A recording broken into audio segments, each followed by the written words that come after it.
Welcome to Mary Alice. What did you do? We are a Desperate Housewives recap podcast with me, Erin McGee. And me, Jakub Tanzi. Two best friends breaking down each episode until we answer the ultimate question, Mary Alice, what did you do? Unless, of course, we have finished season 1, in which case, insert new mystery here. Yes, there's a lot to unpack on Wisteria Lane. Content warnings can be found in the episode description. So get comfortable and let's get into this week's episode. Hi. Hello. Oh, look at this. I'm going to wave because Hi, everyone. it's not even our first video episode, but it's our first intended regular video episode. So Is it our first video episode this season? I think it might be. Yeah. I think our last one was the finale of season 1. Yeah, and right. frankly, I never thought we'd get here. I certainly didn't. Jesus I Christ. certainly did not. I was sitting this morning getting ready and I went, how did we do this? This is a lot of episodes and we've done nearly 50 episodes of this. We're going to have to do something Crazy. special when we hit 100. I think this is special enough. My cats are fighting in the background because they decided video episode. That means we might make a cameo or two. Like, goodness. Can't wait to see How them. have you been since I last saw you? Because we just recorded our watch along for the finale. And I will say that when making my notes for the finale for this episode, I found myself going, I made a better joke in the watch along. Yeah, I try not to repeat myself too much from the watch along, but It's so hard. I think our best jokes come from spontaneity, not our notes. So Yeah. I mean, I rarely write jokes in my notes. I was literally explaining to someone yesterday about how, like, I don't even remember who now, but I was explaining to someone about how, like, we are just so opposite in that regard with the humor and stuff. Like, you're just so off the cuff, and I'm like, I crave that ability. See, that's where I think it's just the grass is always greener because I think you are one of the funniest people I know. Well, there we go. So I don't think you need it. I don't think you need time to prep. Look at us loving on each other. It must be a finale. We're getting reflective and emotional. Oh, no. Oh, ew. Did we start this in 2025, February 2025? I think we did. Absolutely bonker. I don't think we started posting until closer to summer, but we started the project of recording and everything in February 2025. Wild. Well- Sorry, I'm getting all emotional. And My goodness. Well, this is our first video episode, and so Yes. I brought a visual aid, a visual prop, if you will. I mean, speaking of things that were a long time ago, I dug out of storage recently all of the boxes that I put in my grand's place of my belongings back in 2018 before I moved to Japan. And shout out to Jakub's gran. Woo! Thank you, Sheila. And we were like, I was like going through all of the just stupid stuff I've decided to keep for no reason at that time, throwing it all out now or selling it or whatever. And I came across these drawings that I must have done back when I was first watching Desperate Housewives. So here's one. Oh, no, wait, the Zoom background's stopping it. There we go. You can see it there. There's Marsha Cross with the there's gun. our gal Brie. Okay. That's really That's good. one. That's really good. Here's our gal Susan. I think that's a DVD cover. Yeah, I picture. recognize it. And I don't have one of Gaby for some reason, but I have this one of Lynette. Because you're racist. Starting off strong. Sorry, go strong. Oh, Lynette looks so depressed. You've really captured I her. really essence. nailed it.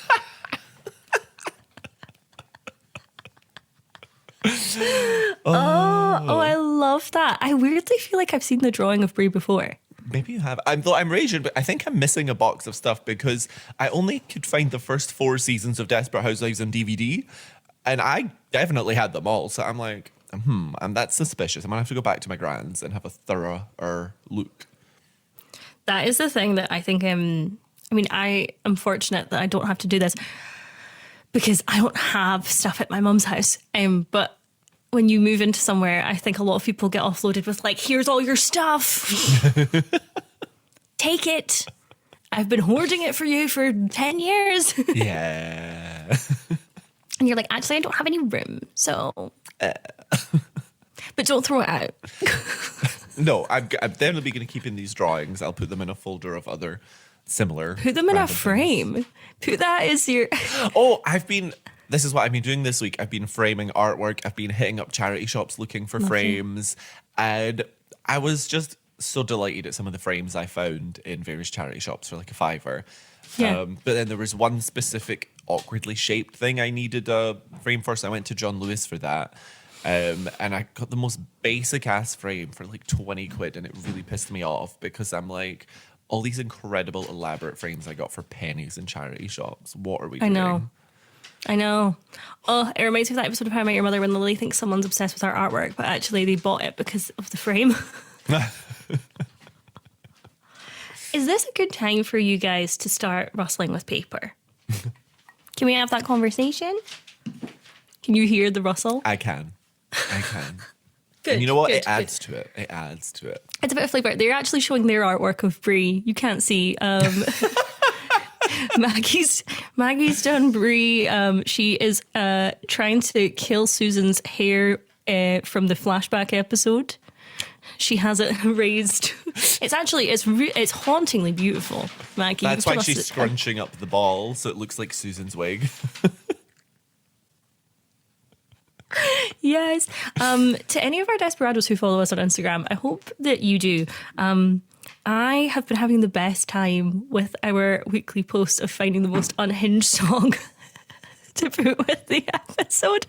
So let me know if you've noticed, because I think it's my favourite part of the week.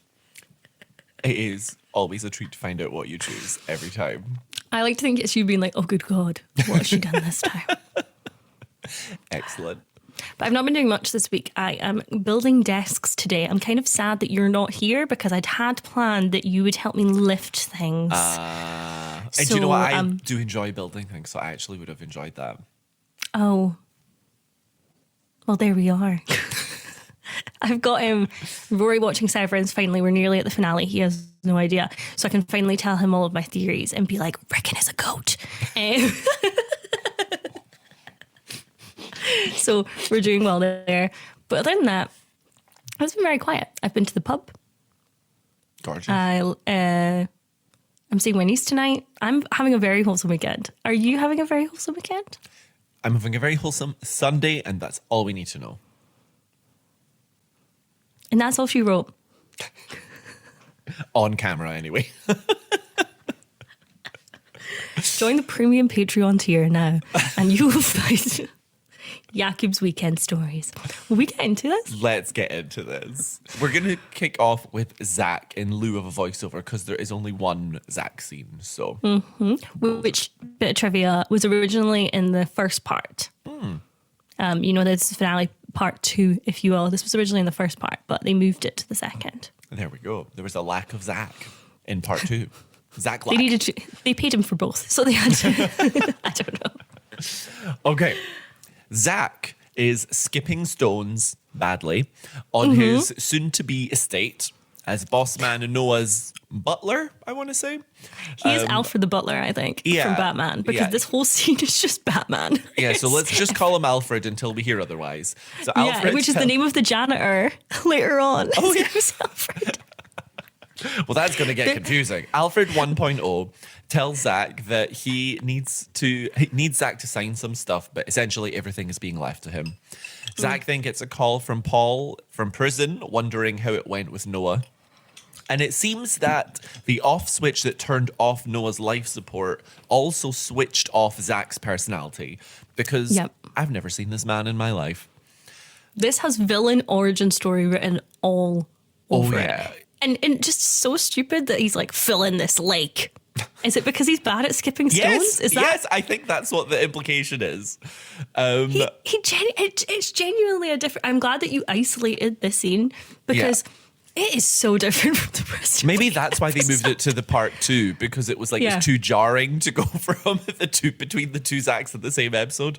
Yeah, maybe. Yeah, but he talks to Paul and essentially lies with confidence and ease that we've never seen before. And he tells Paul that Noah wouldn't give him the money, which I suppose to some degree is true, actually.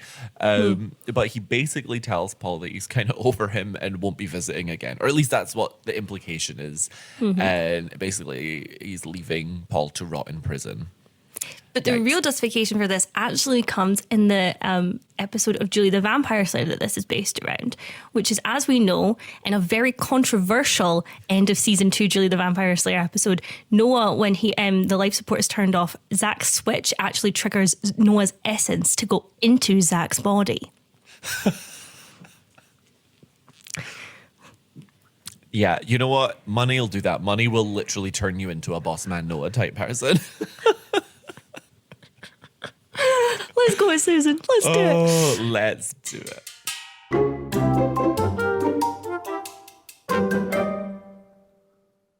Calling all desperados. Are you enjoying the pod? Want to access our episodes early and support Erin and I to keep the show running? Well, now you can. Over at patreon.com/modded, you can support the show for as little as £3 a month. Why, Jakub, that's less than the price of the coffees that keep us coherent during records. Truly, no joke. You can get a shout out from us here, access episodes a whole day earlier than everyone else, and even get access to occasional bonus watch along episodes. Ooh. We're aiming for monthly. But no pressure. Seriously. We love you either way. It's just there if you're looking for a way to show your appreciation and help us keep doing what we do. Want to support the show for free? Tell a friend. Tell your mother. Tell your aunt who you know loves Desperate Housewives. Tell your therapist. Tell your ex-boyfriend. No, do not break no contact. But tell anyone who might enjoy our ramblings. And leaving a review helps more than you know. We love you, desperados. That's patreon.com/modded. MAWDYD. Now, back to the episode.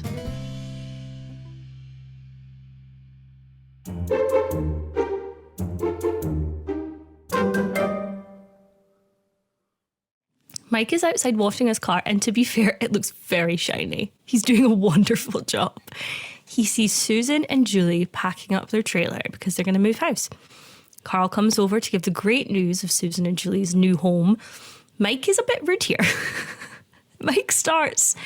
There's a little bit of me in this scene that is rooting for Mike, and then there's another part of me that finds it difficult because of how petty he is.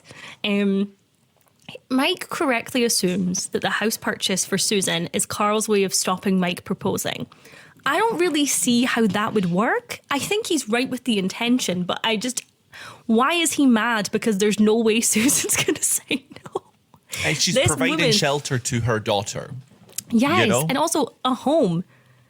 And Mike's just mad that Susan doesn't want to have a spare room in his place that was bought by Boss Man Noah. So then, yeah, it's just weird. Also, the ring. Let's talk about the ring. The expensive ring. The private detective guy he paid off. How rich is Mike? And perhaps we will come back to that. But I didn't think it was an expensive ring. Because Karl was like, oh, she'll be surprised at the size of that rock, as in how small it is and stuff. Oh, to me, that was more Karl being like kind of a pissing contest type of thing. Like, I got her a much more expensive ring because I'm a lawyer. And actually, that ring was for his grandmother. Susan is obsessed with the ring comment, like a little puppy who's just heard walkies, and she's like, a ring for me. And Karl and Mike start fighting. Susan goes at them with a spatula, and she's like, that ring, that was for me, right? And Mike shoves her away and goes, not now. The fight continues, even though Karl was throwing stuff at Mike. Karl started with the throwing. Mike decks him, but the girls run over to Karl because that's their husband and dad. And that is a family. And I think that moment really shows Mike that. And that's what makes Mike panic so much later in the episode. And he walks off. But I also think that, you know, they were throwing spatulas and shit, but Mike escalated it by literally punching Karl in the face. My only note for this scene was Mike punches his girlfriend's ex for providing shelter to his daughter. But doesn't Karl tackle him first? Like Mike punches, but Karl tackles him to the ground first. I just think that a full-on, full-force punch to the face is an escalation from the tussle they were having before. Oh, see, to me, if you pin me to the ground, it's on. Like, if you've taken me off of the ground and put me onto the ground and you're on top of me, I'm decking you. I mean, not me personally, obviously. I mean, I'll write a polite note. Oh, a note now, yeah? You're in the team notes. I'm team notes. Everyone knows. Team notes. Well, but it's just a weird scene in general. All of it is so bizarre. Again, we're still at all the scenes that don't make sense. So we're post-fight now. Susan goes to check on Mike, but mostly to inquire about that ring that she mentioned. That he mentioned, ring. You got a ring? I already can tell that one of the contestants, potential winners of the Instagram post for this episode is going to be, I would like a ring. I would like a ring. I would like a shiny ring. Excellent choice. Mike has chipped his tooth during the fight, and Susan gives him her dentist friend's card because Orson is the dentist friend, and that is just how he's known now. But she's also so quick with it. She brings it out of her bag as if it was the first thing in her bag. She is really repping Orson's dentistry. And you know what? That really shows that they really are true friends, because you know what? Support your friends' businesses. That's true. That's true. Support your local dentists, everyone. They're really struggling, I hear. Yeah. Yeah. No, please continue. So Mike is, as you said, continuing to be a petty, jealous bitch by withholding the engagement ring because Susan accepted shelter for her daughter. I'm so sorry to distract you, but my cats are fully acting out Karl and Mike's fight. Who's winning? Who's Karl? Who's Mike? This is ridiculous. I get the sense that Monty is Karl and Maggie is Mike, because Monty is starting it, but Maggie is very much finishing it. Susan does her best to explain that she really doesn't care about Karl and is fully on board with Team Mike, which, girl, we've all been known. But Mike, and Mike knows as well. So this just really pisses me off, because this just feels like very macho, overly proud behavior. It's like, you know Susan doesn't give a shit about Karl. You know she's into you. She's obsessed with you. It's so obvious. Why are we playing this stupid game? Like, it really annoyed me. She's wanted you from the beginning, and she has done nothing but stress how much she wants you. She chased you down the road in a wedding dress, and then Susan has the audacity to say, you don't even want to know what my answer would have been? We all know what your answer would have been. Yeah, but Mike's acting like he doesn't know, though, and that's what's annoying to me more than anything. And it's so bizarre, but also, again, it's another thing of, he has, at every instance of them getting married, or the idea of them getting married, sucked all of the romance out of it. He has ruined it every single time. I literally have no concept of why Susan likes him. I think it's genuinely because she has this thing about, he is so different to Karl in her eyes. Because Mike, he is kind of he's not got the suave job. He's not got the kind of charm that is good for lying. He is rubbish at lying. He is rubbish at detective work. He just wants to go to the cinema and wear his leather jacket and have an okay time. And Susan yearns for that. So, Orson is looking at Mike's x-ray and is like, those are prison teeth. He can tell that Mike has old maiden type of teeth, I would say. Because he did some work in prisons. And Mike says he was in prison in Kansas.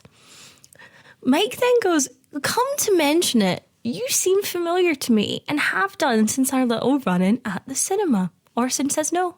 And he only did prison dentistry in Virginia. And we have the plot twist of the episode. For the first time in the entire series, Detective Mike actually works something out without it being spoon-fed to him. And I'm saying without being spoon-fed to him. The writing is literally on the wall, but I was still deeply impressed. I was like, God, your cell, Mike, look at you. Mike sees Orson's diplomas on the wall, that he graduated in Minnesota The story is not adding up. Clearly Orson's hiding things. And I think it's the classic, we don't trust dentists. So they've done well by introducing him in this way. He's like, open up. I wouldn't want you getting hurt. He takes a big needle thing and it's very threatening. And it's just like, this is all in the editing because this is very normal for this scenario. Yeah, it's a bit like Bree's, the head of the psychiatric ward for Bree. It's like, let these people do their job. Yeah. But it's like, da-na, da-na. What you called this scene in our notes made me laugh so hard. Yeah, so welcome to Susan's shitty card making. Susan is untangling colourful Christmas lights in her camper van home. Which makes no sense. Yeah, it doesn't feel wintry, but here we are. While she's keeping an eye through the window on Mike's front door, where she has left him a little something. Surprise, Michael. It's one of her shitty homemade cards. And I have every right to make that comment because I'm an excellent card maker and I will judge. You are an excellent card maker. I haven't had one of your cards in some time. I feel like I'm due one. I would like one of... Oh, no. You had one on your last birthday, babe. I did, and I'm excited for my next one. But I'm a bit concerned that, actually, no, I take it back. I don't want any of your cards ever again because I know one's coming with me and Susan's wig. And I don't want it. It's either that or it's Julie from From's wig, and neither of them I want on my head. Can we dissect the card for a second? Oh, yeah, we're about to. Oh, good. Oh, big time. Good. Yeah. Oh, thank goodness. I thought you were going to let it slide, and I said, no. Although, actually, I realise now that I did pause to type out what it said, and I, in fact, did not. But what I have noted is that Susan has left him a card with a map telling him to... Oh, no, I did write some things. Yeah, telling him to bring some champagne and his and heart, your heart to meet her at 8:30 at the designated romantic location. Mm-hmm. Susan is worried about his reaction, but Julie reassures Susan it'll all work out and they'll get engaged and live happily ever after. In fact, Julie says that it's her deepest hope. She's like, get this person away from me. Get someone to look after her that isn't me. I yearn for a competent adult. No, I was going to say, so the design of the card is what I was going to get into. For a start, the envelope says, Mike D. And don't we have a thing that, I vaguely remember us talking about how everyone knows a Mike. Yep. So she was wanting to be incredibly specific. Mike D. And also, again, I'm rewatching Severance, so it feels very Severance coded. Very good. She doesn't do the full card. She's an illustrator by profession, but she does the top half and not the bottom half. And that infuriates me. It's also not her usual art style at all. I would say perhaps it's more of a decoupage. Sure. Mike and Susan make eye contact across the street, and it is clear that it's on. He will be at the designated location with champagne and his heart. Heart optional. Susan and Karl are chatting in the ruins of their former home. I really like this scene, actually. And former marriage, aw. It does feel very that symbolic. way, though. Yeah, that is cute. Yeah, because this is the home that they bought together on the lane. Like, we see it at the end, them moving into it as this happy couple. And then, obviously, this is them kind of sitting in it. And it feels like closure in this scene. She says it's over. They're never, ever, ever getting back together. And that she wants to marry Mike and asks him to sign the divorce papers. And in a very rare moment of, I would say, honesty, Karl says, this is a lot to ask for a man who still loves you, Susie. And she says, I know. And it's borderline sweet. He signs the papers. But we find out Susan's going to be the one to propose to Mike. Again, it's more of I think... She's so clearly wanting to marry this man. She should really let him be the one to propose so that she has any sort of, maybe he does like me. Well, my note on that is this. I have no problem with Susan and, by extension, women in general being the one to propose to a man, obviously. I love it. But this is Macho Mike we're talking about. And I think Susan should tread lightly here so she doesn't, besmirch his masculine honor or something, you know? Like, if she wants it to go well, that's not going to work in her favor, I think. I think it's also, Mike was the one that was intending to propose. Why are we then having Taking that Susan away from him? Yeah. It's he was the one impatient. It's giving impatient. He's the one that broke up with her. I think it would be really nice if he was the one saying, I want you and I'm committed, and she's taking that away from him. And I just don't like it because Susan seems at sometimes so desperate. And this is actually me being nice about Susan. I don't want her to, in this moment, be the person that's seeking this. I want her to be sought after. That was just my take on it. I love the scene as a whole. I think because it felt like the most honest Karl has ever been with Susan. And it really put such a smile on my face. I cannot stress that enough. But yeah, they've got their relationship is done. Because when you think about it, this home, again, I'm going back to the whole metaphor, but I just thought it was really stunning. This is where, Julie had her first steps, and this is where they moved in together, and there was probably loosely colours of rooms that Karl picked, and every time Susan's in that house, Karl's spirit, like their marriage is in it. I am not saying if you get a divorce you should burn your house down. Or someone else's. But the symbolism here is really pretty in it, and it does kind of hurt when you see at the end, them moving in, having no idea that their relationship is doomed. Yeah, but it's nice because now her and Mike's relationship can rise from the ashes. Can it? Well, we'll find out. We'll get there. We now see Susan at Lynette's chatting to her in Gaby in red, which isn't her colour, about her proposal plan. And she's got the music picked out. Jakub was fuming on the watch along. Fuming. You would just think that someone had come for a family member of his. Maybe I'd prefer that. Depends on the family member. She's got the music picked out, the flowers, the candles, etc. And the woman is right. She is going to get down on one knee and propose to Mike. And there's a little more to this scene, but we will return to it in Gaby's arc. And yes, the cats are catting right now. They have never done this. I mean, I feel like every week you talk about the cats making noise, but this is the first week where I'm like, it's getting picked up.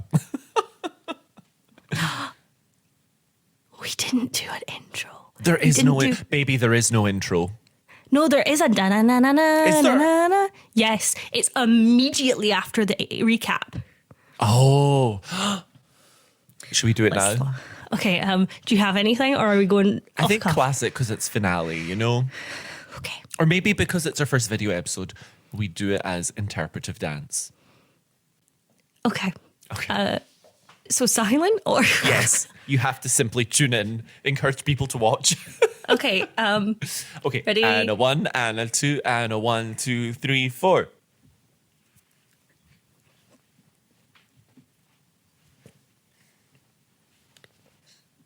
That was magical. You all need to switch to video right now if you're an audio listener. If you're driving, park up, switch up to video. Thank rewind. you for saying park. If you're driving, don't worry about it. Oh my goodness. How's it going, Jakub? I think it's going well. I think it's going really well. I think we're just getting in like a really good groove now, so. Yeah, ain't no stopping us now. We're on the groove. Susan has swapped out all of the coloured light bulbs for white.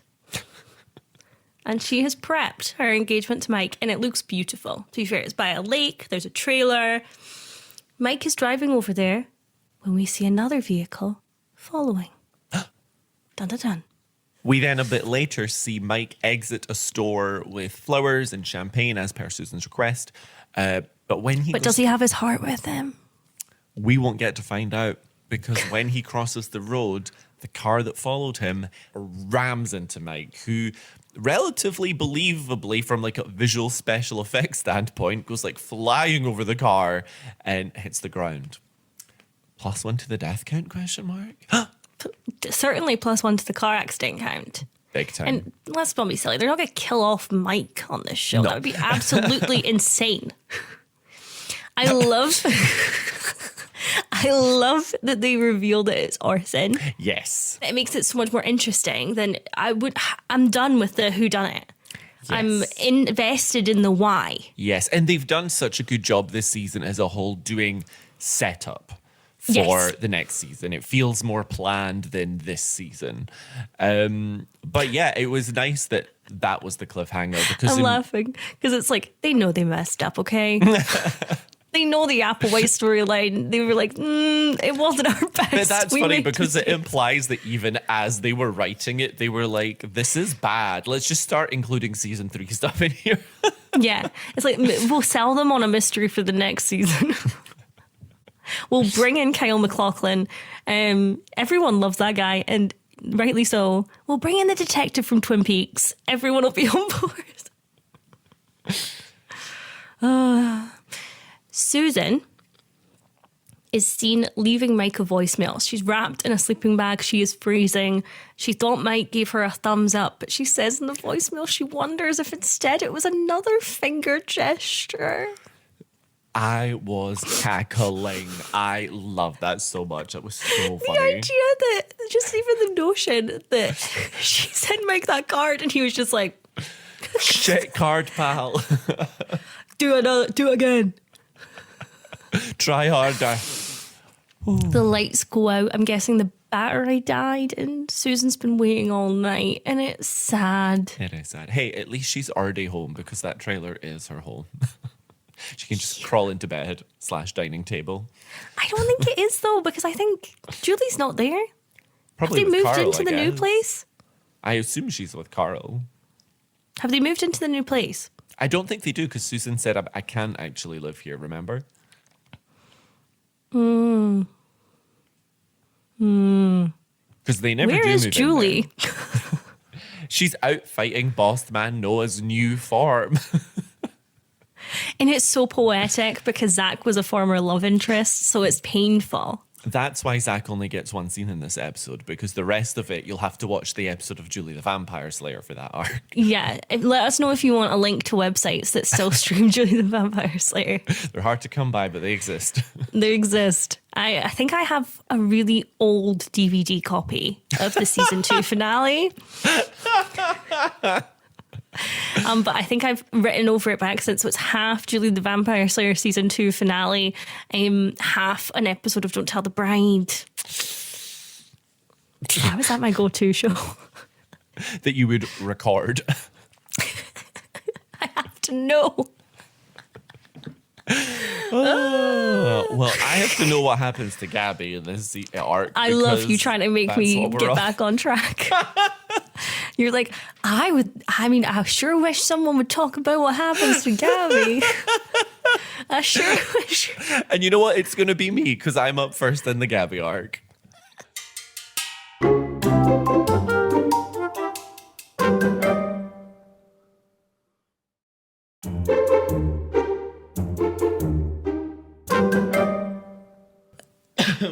Sorry, my voice is still kind of gone from the weekend, so I forgive you. I'm trying here.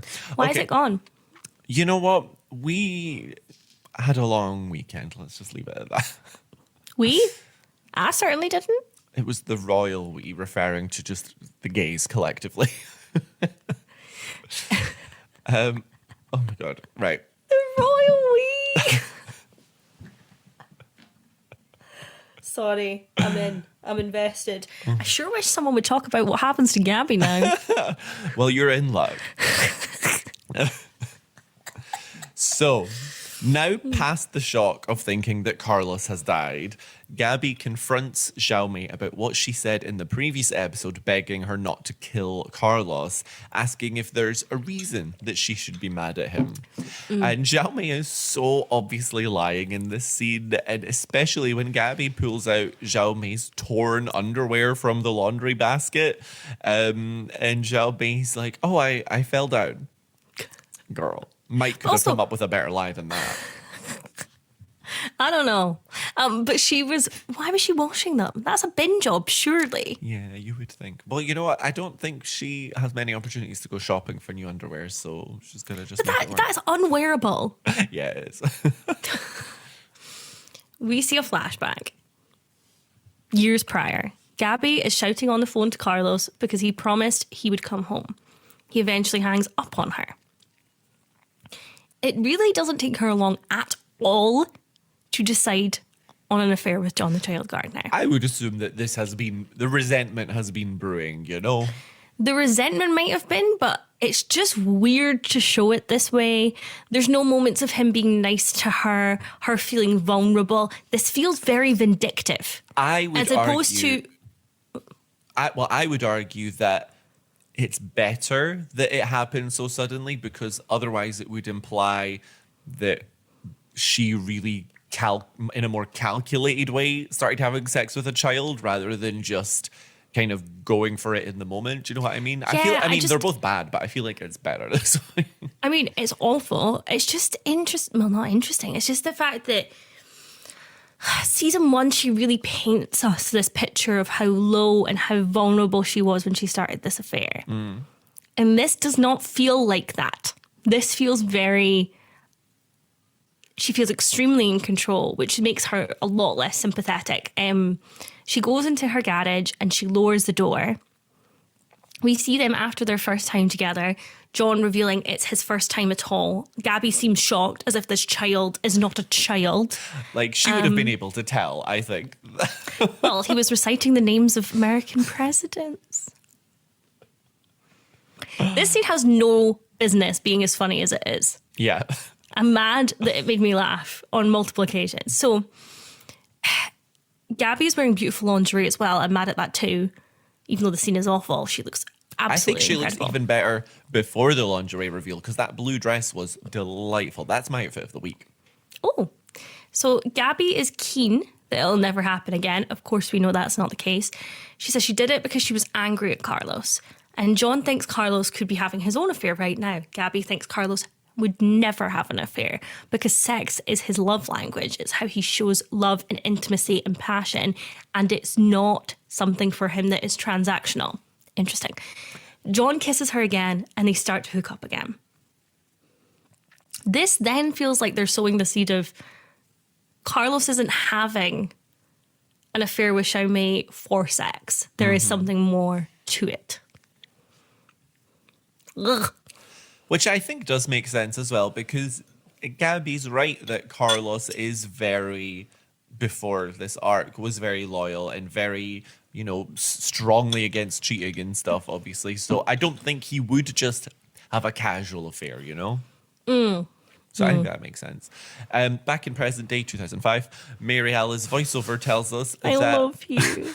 Mary Alice voiceover tells us that, like all good mothers, Gaby had bought several top-of-the-line baby monitors, and we see Gaby in her Marge Simpson Chanel pink suit outfit get to business, laying a number of these baby monitors around the house under the beds.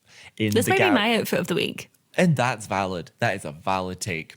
We see her also leave one in the garage where we just saw her having sex with John the Child Gardener.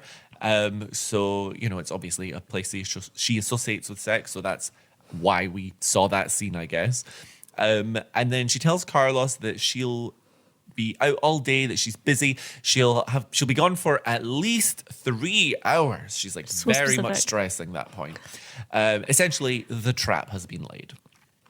This is where we're having our first little detour, because I have to ask you, people live for your commentary, Jakub. What would you do if you expected your partner was being unfaithful? Would you try and catch them in the act for definitive proof, or would you go straight to the confronting them? How would you approach it? The first thing I would do is pop on Grindr with a blank profile and start messaging all the nearby blank profiles to catch them that way, because 90% of the time with the gays, that's going to be what happens. Oh. Then I'd probably opt for like trying to check their phone or something if I was like super suspicious. Like I wouldn't necessarily jump to like trying to walk in on them or something, I don't want to see it. Exactly. I don't want to see it. Exactly. But I love the idea of setting a trap. I do love, and I do think there would be part of me that would want definitive proof, but the person you're confronting, is lying to you. So I don't know if I would trust them. But in terms of approach afterwards, I don't think I could do this, but I would want to be Lynette. Like, Tom comes home, the place is empty. Not a word. The cats are gone. The cats are away. Maybe their litter's still there. The cats doing cannonballs.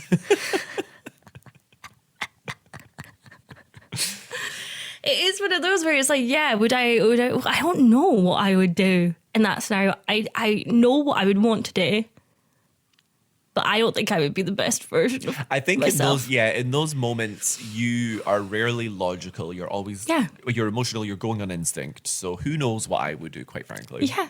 And you've been so betrayed.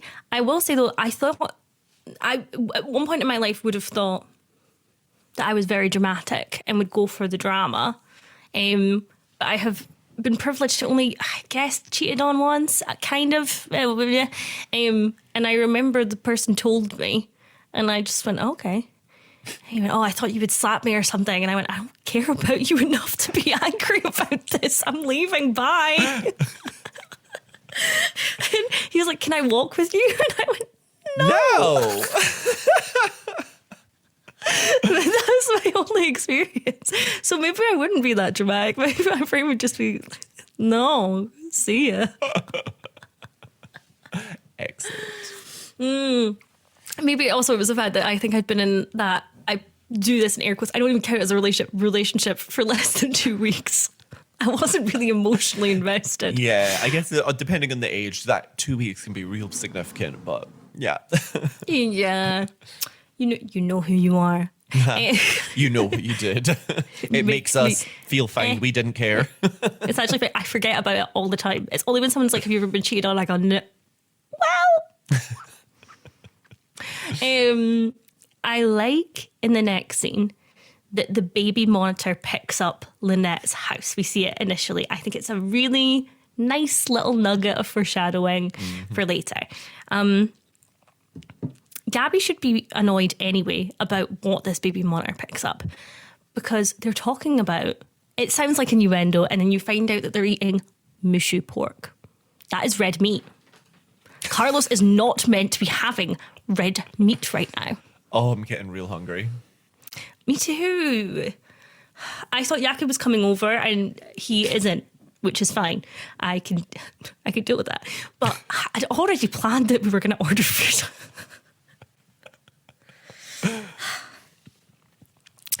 Yeah, basically that's the scene. Yeah. So sorry, I can't stop thinking about food. I'm so hungry. I actually am quite hungry. I had my go-to breakfast right now is peanut butter and banana on toast. And today I was like, it's a Saturday, I'm going to treat myself. So I put Nutella on one of them instead of peanut butter. Oh. Let me tell you, I preferred the peanut butter one. Oh, did you? And that surprised me. I mean, I'm not mad at Nutella. I'm really into Nataka right now, which is the cheaper Aldi version. I don't like Nataka. I tried getting on board with it. I have half a jar that I've had for like a year. Babes, give it to me. Yeah, you're getting. You've got Nataka coming your way, pal. Oh, a little Natokan gift. A little Natokan of your appreciation. Oh. Big Nataka, if you could get in touch. So later, or earlier technically, remember when Susan was at Lynette's talking about her proposal plan? Well, I do remember that, Jakub. What happened with that? Great memory. We're back there again. And it's at this time that Lynette's baby monitor starts making noises. And it is not Godzilla Penny. I mean, baby Penny. They are all very uncomfortable. And it's clear from what we're hearing that Carlos and Xiao Mei are doing it. No innuendo this time. It's just straight up happening. So hard cut to Gaby running full speed down the lane, finding Carlos and Xiao Mei doing it in the car in the same vicinity that she and John the Jail Gardener first have an affair. Yep. It's very full circle. Yes, it is. It is. And they don't see Gaby spot them, so she kind of takes a minute to collect herself. And it reminded me a lot of Lynette catching Tom with Nora, because it feels like until this moment, she still had like a tiny bit of hope she was holding on to that she'd be mistaken. Mm-hmm. And that just disappears as reality sets in, and it is quite sad. I think it's a see it to believe it type of situation for Gaby. It is so, so sad. I will say I really liked Gaby's outfit and the lipstick and all of it when she's walking down the street. Well, okay. Let's move on. Gaby is waiting on the steps for Xiao Mei. She says, "Are you done with my husband?" It's kind of cunty. It really is. We jump cut to Gaby and Xiao Mei, who are throwing Carlos's belongings off the balcony. Carlos is saying they're even now, that they had an affair each, and he brings up the previous conversation about him sleeping with someone. And she reminds him it was supposed to be meaningless and not with the woman that is carrying their baby. Wild. Gaby says she had a reason for her affair. I'm not condoning her affair, but I really felt for her when she says, "I had a reason. You were never here. I've been here, Carlos." And she's tried so hard not to be the selfish person that she's always worried about being, and put the baby first and put him first. And she agreed to be a mother for him. And Carlos doesn't get it. He's saying, I'm going to check into a hotel and let you cool down over this. And she's saying, get a lease. We're done. Bye. Yeah. I forgot to put my little goatee on for Carlos. Please hold on. Yeah. So we've discovered that.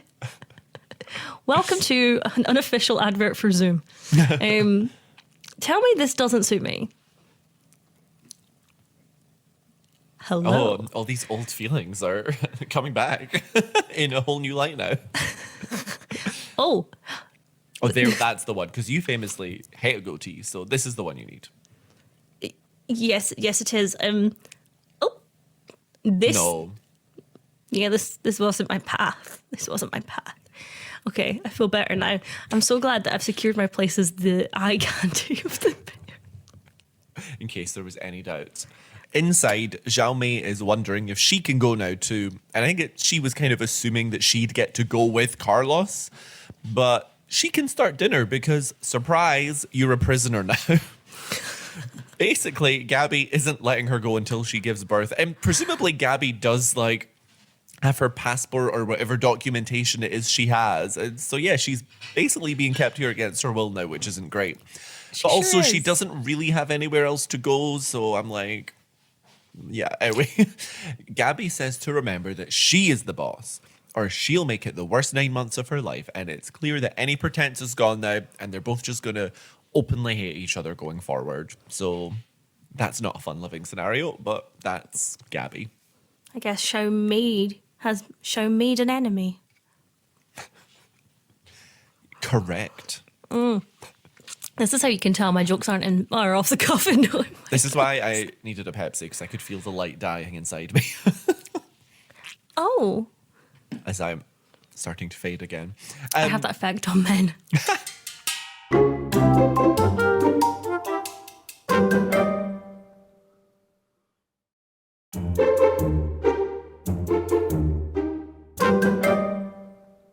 So we're moving on to Lynette now, and this is my favourite arc of the episode. This was so fun. See, you find characters like this so engaging and funny. I find them deeply uncomfortable. This is Sister Mary Hotpanties all over again. Yes, it is. So we're flashing back to Penny's birth, and Tom is pitching names like Holly. Every child begins with a P. It's like the Kardashians. Tom, what are you not getting? I think he then suggests Pamela. Incorrect choice. Pamela Scavo is a very Desperate Housewives name. Lynette wants the name Penny.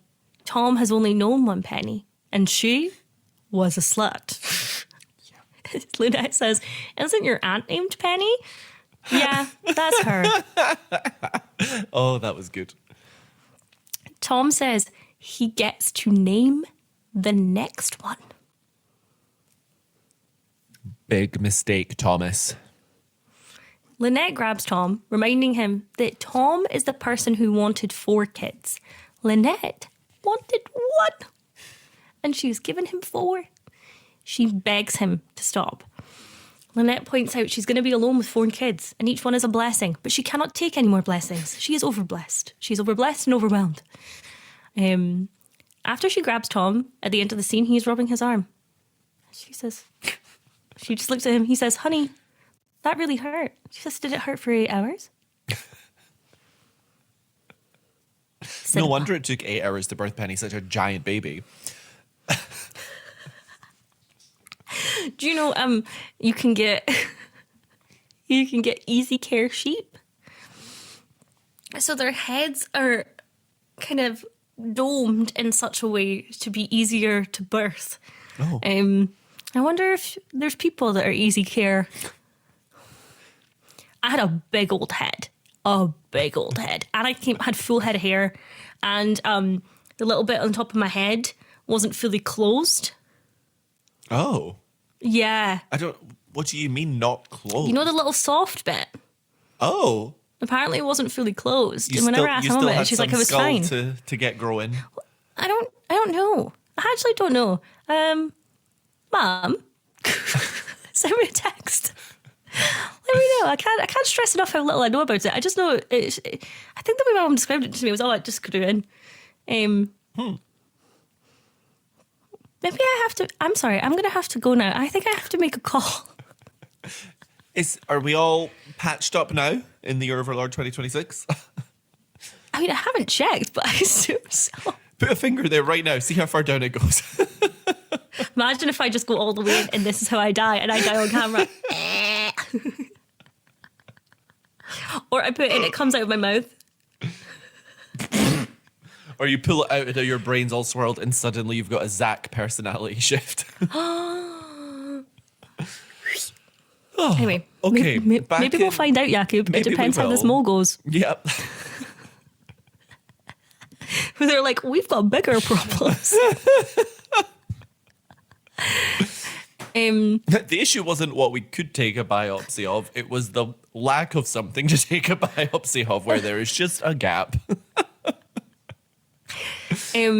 I'll allude to it because it might be confusing for listeners and viewers. Oh, listeners and viewers. I have a mole that is being checked by professionals. Always get your moles checked, people. It's an important thing to do.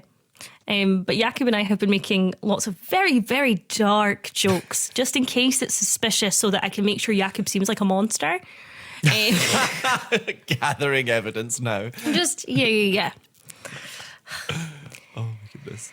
I don't want to talk about it. Well, luckily it's me. Back in 2005, present day, Tinette are waiting on their porch for Nora to arrive with Tom's daughter, Kayla.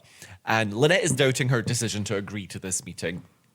And Nora rocks up in a taxi, sans Kayla. Baby, there is no Kayla. Baby, there is no Kayla. Baby, there is no baby. And it's her outfit's crazy. I'm obsessed with her. Now, talk about describing bunches. Mm-hmm. These ones are such a treat. They're in such a way that they make like little stars with her hair almost, the way they spike out everywhere. It's delightful. I have as my only note for this scene, Jakub, please describe her hairstyle in as much detail as possible. It's so good. I think it very immediately shows like, oh, this is a quirky gal, you know? Like, and she's going to be a big problem. Big problem. She feels very, I think they purposefully make her the opposite of Lynette. Yep. I mean, she's immediately very overly familiar with Tom, like her, hey, you, and like running up to give him a hug and so on. I mean, if it's not clear from this episode, it will become clear that she is not a good person, but she is so entertaining, and I love having her on my screen again. But she's got very big golden retriever energy was my note. She's like just very high energy, like, hey, kind of just non-stop kind of big energy person. Oh, to me, she's just a snake. Well, she says she decided not to bring Kayla because they got into a huge fight and she couldn't stand to look at her face for a long flight, so she dumped her at the neighbors.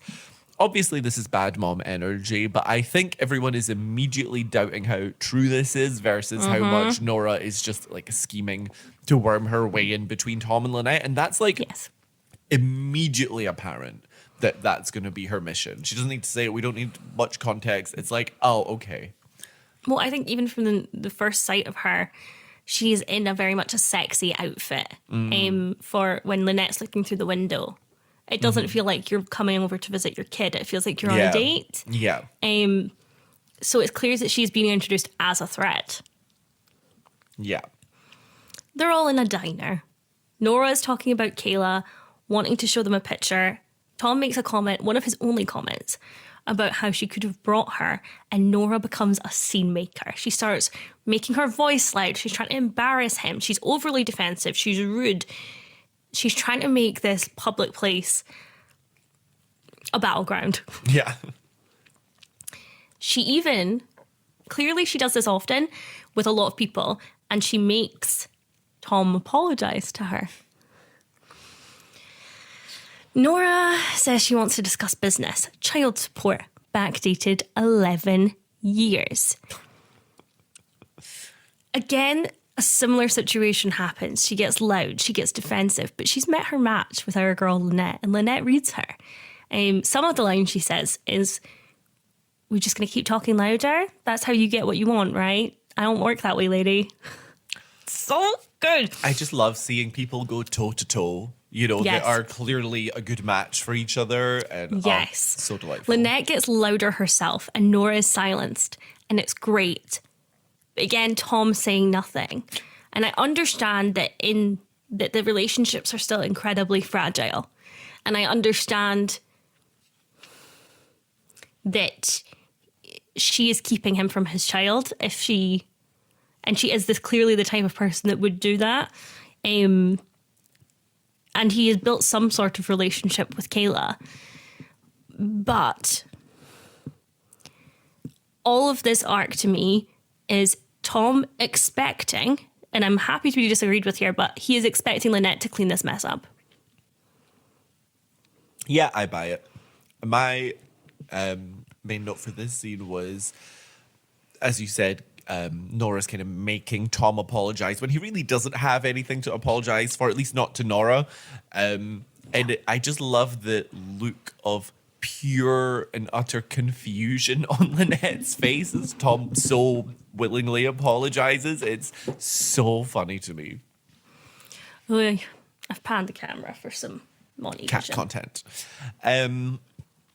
We're now having a late night scene with Tanette in bed, and they are going over their finances, trying to figure out a way to scrape together some money to give Nora as like one big lump sum and convince her to sign away her claim for back child support. Tom is being a very negative Nancy, which Lynette does not appreciate, as she's putting all of her energy into staying calm in this situation, and that she was like very, I guess, indirectly put in by Tom. Lynette throws around numbers like $30,000, which is $51,298.31. in today's money. Thank you very much. In present day 2026. Indeed, present day 2026, as opposed to present day 2005. But it's clear that ultimately they are on the same team here, and it does feel like the relationship will get through this. Yeah, I just think, again, she's being incredibly pragmatic, and it feels like she's very much the person shouldering this burden. I do think it is fair for Tom to lean on Lynette. The problem is he's saying no to all of her solutions. Nora knocks the door, and Lynette immediately is like, Tom! And Nora said she was made to feel very bad about herself at the restaurant. And I don't want to say every line of this scene, but Nora and Lynette are playing verbal ping pong back and forward. Nora then starts to play the angle of she's not asking for back child support. It's not about money. It's about family. And you know what? She does sound like that. Like, you could say you were doing a Vin Diesel impression. You could say you were doing a Nora impression. Both would apply. Boss Man Nora says it's about family. Boss Man Nora. Oh my God. Oh, I'm when one supreme falls. So she took the check money and bought a place 5 minutes away. Are we supposed to believe, one, that the places in Fairview are only $30,000? Hey, the prices of places are wild when you go back in time, how much cheaper they used to be. Yeah. But no, I agree. There was no way. I mean, I suppose maybe... I think it was just the down payment, though, yeah, right? Yeah. Lynette is asking very practical questions about how Nora will afford it going forward, and Nora loses it. I think this is the first time she's ever been told anything close to no in her entire life. She's clearly giving Lynette evil eyes and Tom big flirty eyes, and Tom is still not sticking up for Lynette when she's saying, you know, you're always just like, and she's very much trying to sow the seeds of Lynette being the problem. Oh, yeah. And that's Tanette. That's Tanette, baby. We won't meet Kayla till next season because clearly they didn't cast her yet. Or they cast someone, didn't like them, and they're doing it again. Oop. Or I think I mentioned it in the watch line. I think they didn't want to cast like a child actor that'll grow a lot between seasons, which makes sense, I guess. In any case, it's time for Bree. Time for Bree, the real climax of the season, because obviously this is going to tie in with the Applewhites. So let's get into it.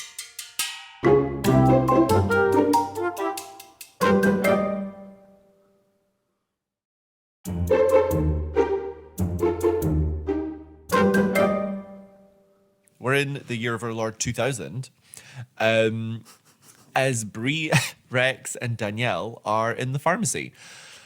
Are they though? Yes. Because that is not Danielle. Well, that is not Danielle. That is not the actress playing Danielle. So I would say Bree, Rex, and some chick. I think they absolutely could have gotten away with using Danielle's actress in this scene, but here we are. It was only 5 years. She could have looked similar. More blurry. Just add a little bit more blur.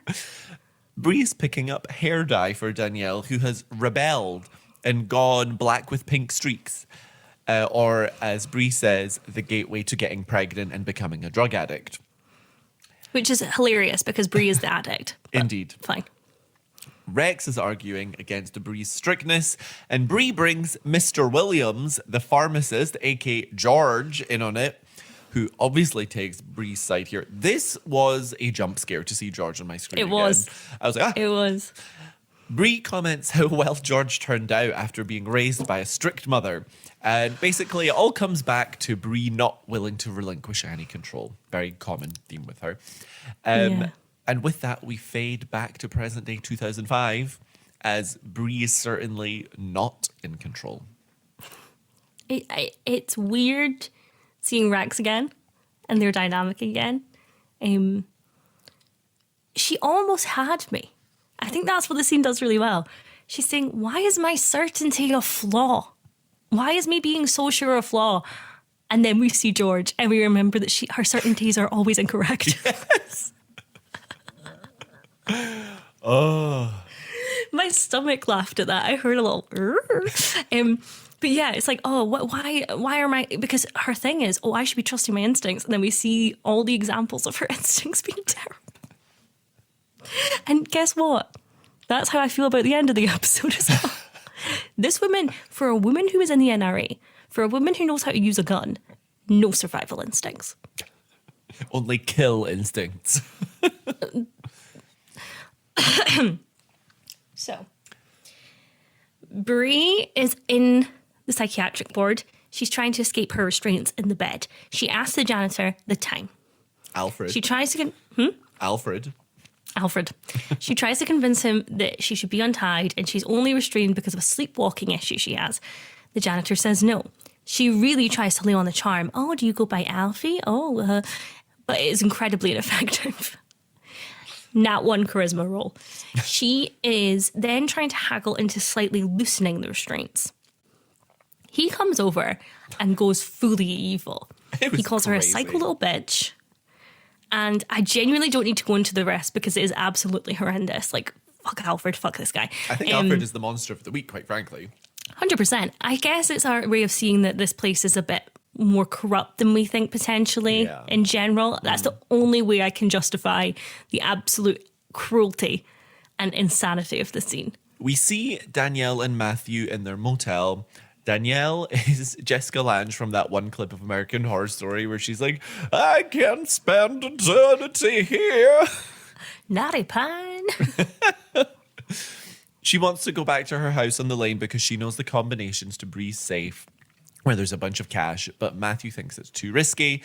Danielle gets a bit bitchy, which is understandable because she talks about how hangry she is, and we can all relate to that. But basically, they're trying to show us, I think, a similarity between their dynamic and the dynamic that Matthew and Melanie Foster had before Matthew killed her. Yes.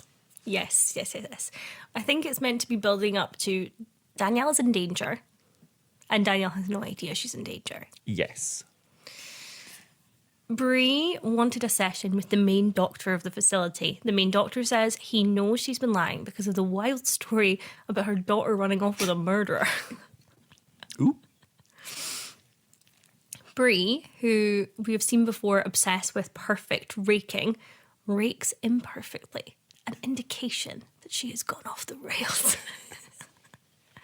The main doctor brings up her children, and Bree throws the sand garden in the doctor's face. It is very much Edie Britt throwing Martha Hooper's ashes at Susan's face. Bree's doing a runner, and who's watching but Orson, who's observing, and Bree does a pretty little liar shh. Orson keeps quiet and smiles with a kind of, that's the woman I'm gonna marry stare as Bree breaks out. And now we're approaching the climax, baby. Danielle and Matthew rock up to Wisteria Lane at night. Clearly, Danielle... Sorry, imagine if that's what you said during sex. Let's not imagine that. Everybody, cast that out of your minds. Well, I don't think you'd keep this in. Danielle and Matthew rock up to Wisteria Lane at night, and clearly Danielle has convinced him, or wore him down potentially, to come and get the money for Bree's safe. And we cut to inside, but the safe won't open. Bree has changed the combination. So Matthew says to hang tight, and he heads out to find a solution. We spoke about this a little on the watch along, but if safes are this easy to break into, then I struggle to see the point in them. That's fair. Anyway, Matthew goes to the Applewhites and is rooting around his mother's bag. Betty is there and confronts him about murdering Melanie. And we have a really, really, really interesting scene. And it is a shame that it is rushed, because rushed is exactly what it is. She's saying, I would have protected you. And he's saying, you don't love me as much as you love Caleb, you never have. And it's such a really intriguing exchange that they have about love and about how Caleb needed Betty more. And Matthew in some ways feeling inferior. And Betty trying to explain she still would have protected Matthew. But again, this feels like it could have been gotten into over the course of the season. Yeah, and I don't feel moment. like this scene is rushed so much as there's a lot of missing scenes throughout the season to lead us here, you know? Yes. And I think it would have, I don't know. I don't know if they didn't want to sow these seeds so that they could have the bigger payoff of the reveal that it was Matthew, but I still think it does both of them a disservice about how complicated their relationship is. Betty then, after Matthew leaves, calls 911. Connie Britton says, hello, 911. What's your What's emergency? Your emergency? We cut back to the room with the safe, and Matthew is breaking into it with a sledgehammer. At the same time, we see Bree get home, and seeing the car outside, she runs in. She tells Danielle she needs to talk to her, but her and Matthew are not interested. Bree goes to call the police, and Matthew rips the phone off the wall. There's definitely starting to get an escalation here. Mm-hmm. Bree tries to tell Danielle that it was Matthew who killed Melanie, but she doesn't believe her, and they go to leave. Bree stands between them and the door, not willing to give up on Danielle the way she did with Andrew. Matthew pulls a gun on her, and she is so fiercely mothering in this moment that it does not deter her. She makes it clear that she would take a bullet for Danielle if that's what it would take to make her see the mistake she's making. Matthew is like screaming at her to move. But it's great that we have Danielle saying at this point, she goes from being like, stop, what are you doing? Stop, to stop pointing that at my mother. Mm-hmm. After she's kind of kind of cut ties with Bree previously. This feels like her taking her back in some sort of way. Yes. Again, feels quite symbolic. She is shocked. I think she does an amazing performance of being confronted with the idea that she doesn't really know this person. But she's so far into it at this point. Danielle is honestly the best actress in this episode. She really sold it. I think also it's the fact that this comes just after Matthew's confrontation with Betty, I think is supposed to explain part of the reason why he's so erratic. But it still feels very violent and intimidating extremely quickly. Yeah. But definitely. Does he know at this point that Betty will have called the police? And so he's trying to rush? I mean, it's a high pressure situation regardless. You know. Yeah. Yeah. So the gun's pointed at Bree. Bree doesn't give a shit. She's just walking right up to Matthew, like, do it, bitch. What are you going to do? And then we hear a gunshot. And who's dead? We panic. But then the camera... Bree's dead. Bree's dead. End of show. The camera pans down to reveal a small bullet hole in the window, and Matthew has been shot by a sniper that has arrived after Betty called the police. Bree pulls Danielle away from the window to protect her, and as the reality of what just happened sets in, we see Danielle completely fall apart in Bree's arms. It is unbelievable acting, and I got emotional watching it again the second time to do my notes a little bit. It was so good. Well, she's a 17-year-old girl who, in the last year, has had her father murdered by her stepfather. Her brother has ran away. Her mum's an alcoholic who forgets her birthday. And she's just watched her boyfriend be murdered right in front of her. And also, in the same year, her boyfriend left her for not sleeping with him. She needs a spa day. She needs to, like, chill out with her hairbrush. Just her and her hairbrush against the world. Something soothing, something calming. Yeah. Also, I don't understand, and this might be because we live in Scotland. I don't know. It felt disproportionate. The response from the police call? It was basically a SWAT team, yes. Yeah, I also thought that. I was like, surely they would just send like a squad car or something. But I guess because like this is a case that had been ongoing from like the like where is it from Boston or where was it the Chicago. So it's kind of like multi-state, like it's, I guess from the police's perspective it's quite built up maybe, and they'll know what it's in reference to because they'd already pulled Betty into the police station and stuff. So yeah, this feels bad, but this is not to condone, but it's one murder. It feels like a very... Can I just say that I think that they wouldn't have shot him if he were white? Fair, you can say that. Next scene, we see the entire lane out as Matthew's body is taken by the police. And Betty is facing what she has done. I don't think when she made the call she thought it would end this way. No. Which is Bree is maybe stroking Danielle's hair. Okay. Pardon? Which is maybe a bit foolish on Betty's part to not consider that a possibility, but okay. Yes. And so it's like we see a kind of motherhood connection severed and then one reconciling and Bree stroking Danielle's hair and really holding her. And we get our final scene where there is a Mary Alice voiceover. Oh, thank God. See if you can spot the plot twist, okay? There's a plot twist in this voiceover. This is the street where I used to love. Sorry, wrong. Let me start again. This is the street where I used to live, and these were the people with whom I shared my life. I met them the day they moved in, and I saw what they brought with them. Beautiful dreams for future, and we see Gaby and Carlos, and quiet hopes for a better life. We see Karl in his Nivea for Men hair, looking like a Lego brick, like they've popped his little hair on top of his head. I think it's because they dyed it like a really saturated brown, and that was not it. It's not it. I love him grey. But he's taking the box from Susan, presumably as they're unpacking.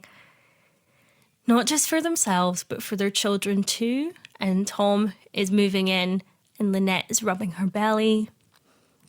If I could, would I tell them what lies ahead?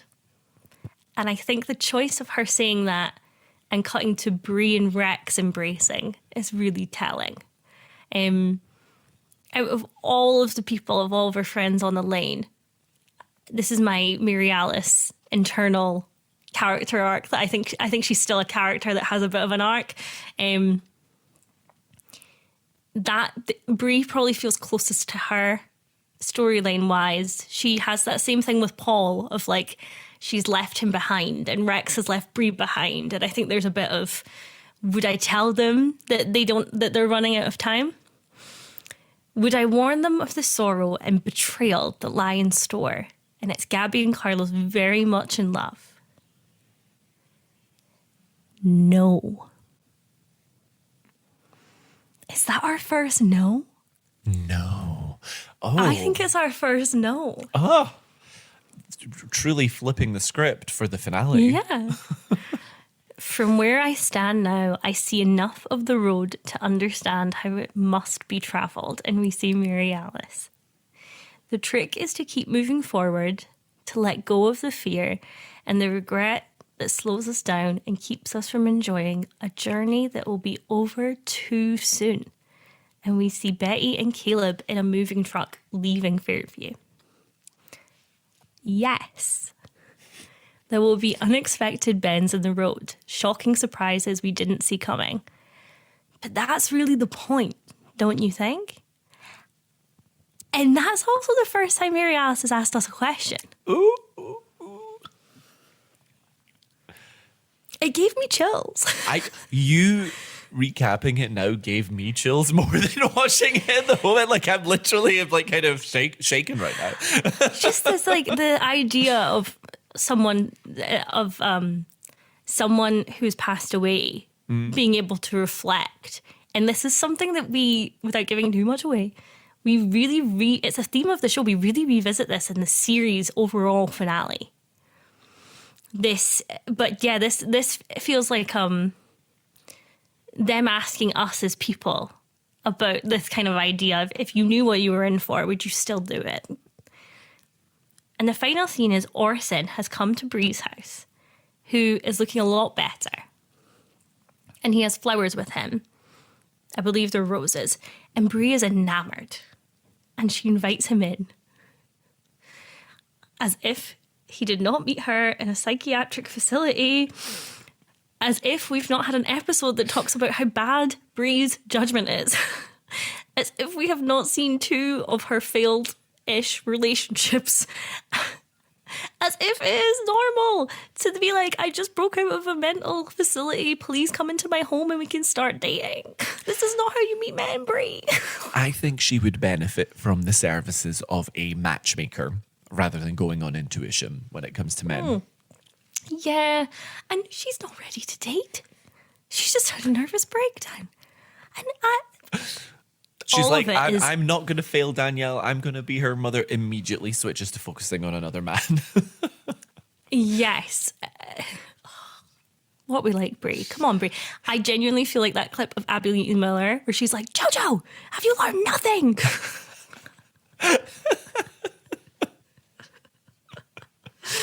But that's just me. I cannot wait for season 3. I'm excited for season I'm excited. 3. I feel like so many seeds have been planted for it that I'm like, oh, it's bursting at the seams. It's ready to come into my eyeballs. I'm kind of glad. I'm glad to see a lot of storylines get closure. I'm excited for the new ones. And yeah, I think, we're definitely going to be doing a season 2 recap episode. I think my season 1 recap episode was one of my favourite ones that we did. That was a fun time. It's just nice to be able to reflect. I'm going to have to count all the car accidents. Yep. I'm going to have to count all of the deaths. If there's anything you would like us to talk about specifically in the season 2 recap, please let us know. Yeah, leave a comment. We'll be adding up the husband rankings, of course. Yeah, and we need to do that for this episode. We do. It's our last ranking of Karl. Oh, that's kind of sad.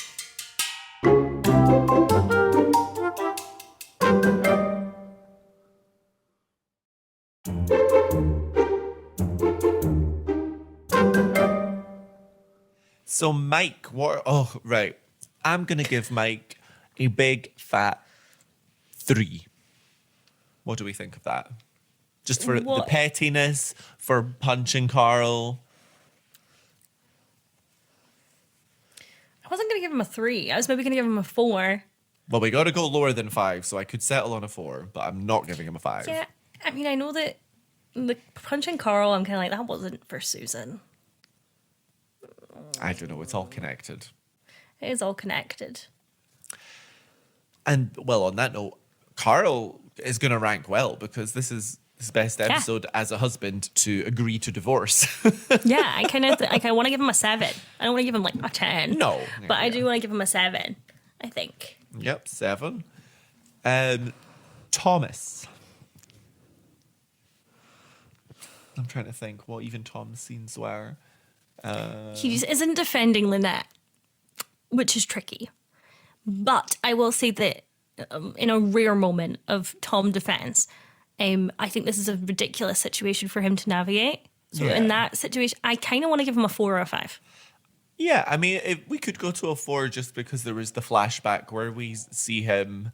Oh my God, I completely forgot about that. So I'm thinking 4 for Tom.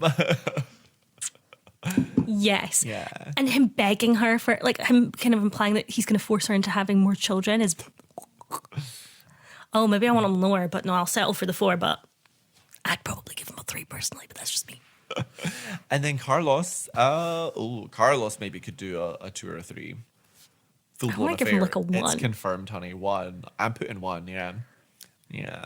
I'll need to think about how to add these up for the overall season 2 recap because we've got... Oh, the plus button. Thanks for listening, guys. No, because I'm like, are we continually doing it from season 1? Is every season fresh? There's some husbands who are only in a handful of episodes. Are we taking averages? It's like, I'll consider this. I think we should do fresh every season. But I don't think we should average it out via episodes. Sure. That's Which means fair. if you feature more, you're just going to do better. Or worse. Or...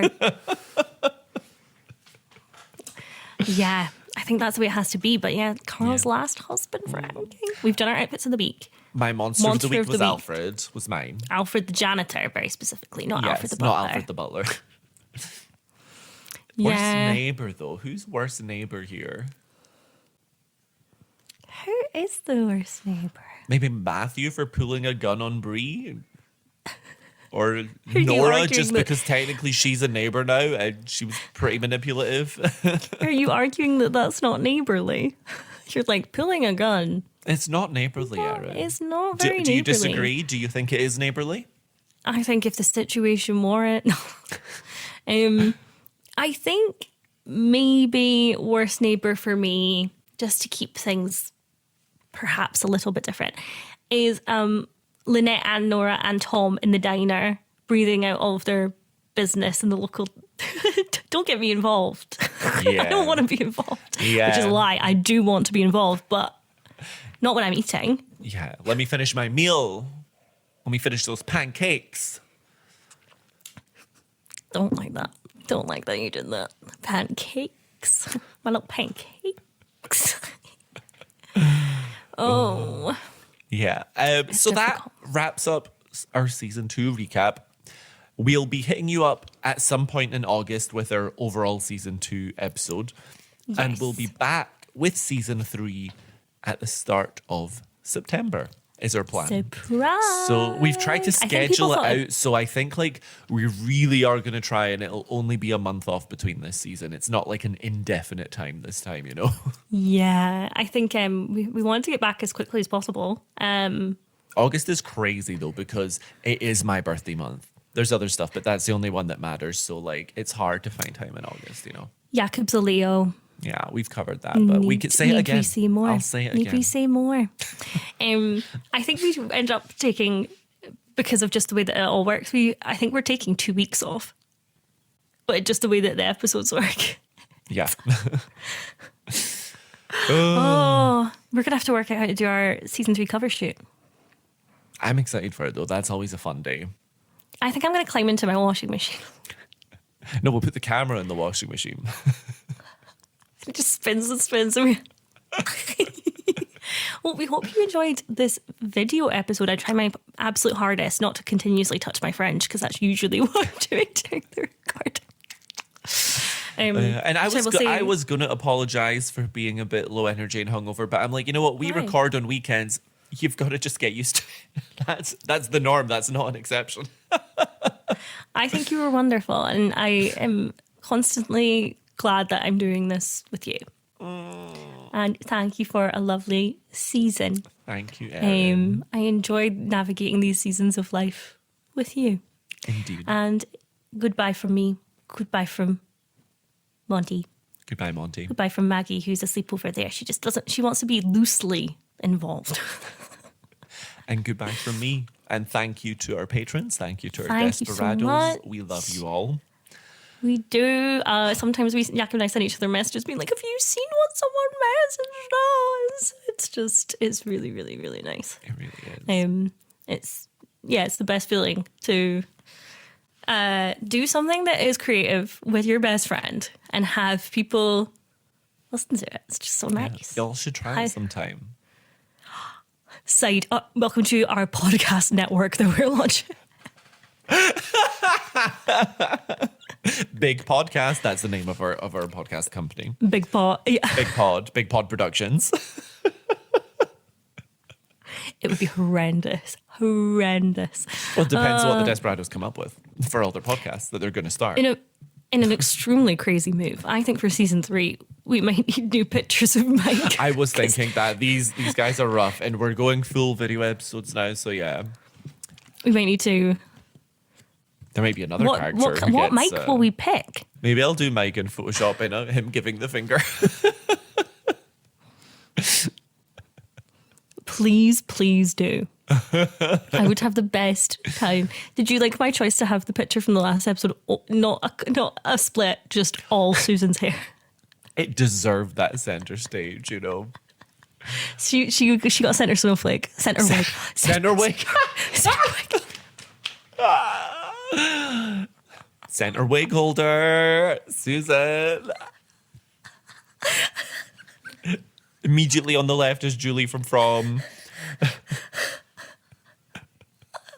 I think we're responsible for that, for Julie from the actress cutting her hair, because we made so much fun of that wig. Yeah, that actress listened to our podcast and said, I need to cut this hair.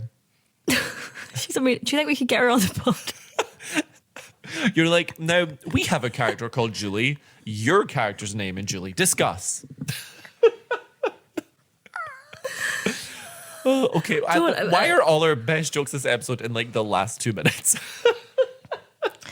I mean, I think we were just trying to get through it. Yeah. I think and now we're just, Hey, Desperados, if you've made it this far, comment wig. Just comment wig, and we'll know that you made it to the end. That's a really good idea. That's a really, really good idea. Yes, please comment wig. No context on any platform. Drop it. Maybe that's the review you write on Apple Reviews. 5 stars, wig, and we'll know you made it to the end of this episode.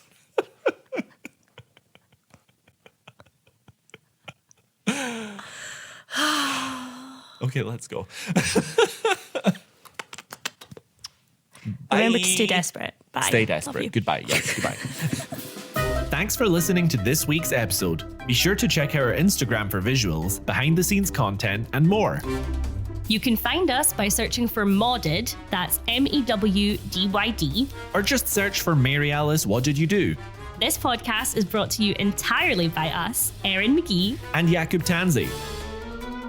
If you're enjoying the show, don't forget to leave us a review. It really helps us out. Join us next time for another episode of Mary Alice, What Did You Do?